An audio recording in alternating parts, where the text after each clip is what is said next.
Ayun po yung mga sangkap, yung binidyo ko kanina. Magigisa na tayo. At eto po yung sahog. Magisa na po tayo. Usual, bawang ang una. Next, ang sibuyas. Ang bango. Ang bango, guys. Next po, kamatis, bago pa masunog.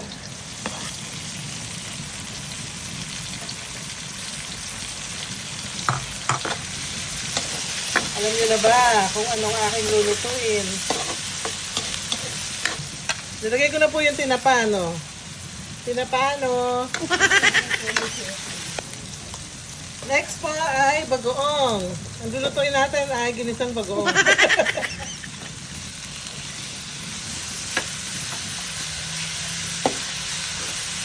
Ang bango. Pwede ng ulam. Bagoong pa lang. Lagay na natin ang munggo. 1 kilong munggo po ito. Dahil ang nilulutuan ko po na ulam, kaya mga nasa barangay. Araw-araw pala. Pagluluto sila ng ulam. Ito po, pinalambutan na to kanina. Munggo po ito ng barangay. May dala na po lalagyan, hindi pa ako nagkakaluto.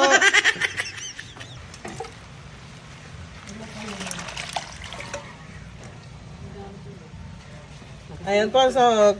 Pata. Ayan ang dahil sabaw. Lagyan na po natin ng asin. Tatapiyok pa. Asin. Pwede rin pong patis ang lagay. Nasa sa inyo yun. Naglagay po tayo ng isang nor hipon kasi ang dami po nito. Halu-haluin lang po. Para kumulo. Ang daming sahog. Ang lalaki oh. Sa kabilang side naman po, magpiprito tayo ng tokwak. Sahog din yan, sahog.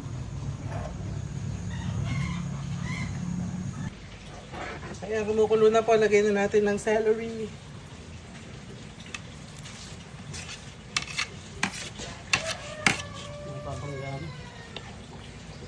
Yun, kulay. May kulay na siya. Lagay na natin ng tokwa, yung pinarito kanina. Ito po yung munggo overload. Ang daming sahog. Okay na, no? Lagay na natin yung ampalaya. Luto na yan eh. Daming dahon. Ito yung healthy munggo. Yan. Maya-maya lang po pagkulo niyan. Dadapa na rin yan. Okay, lagay na natin yung chicharon.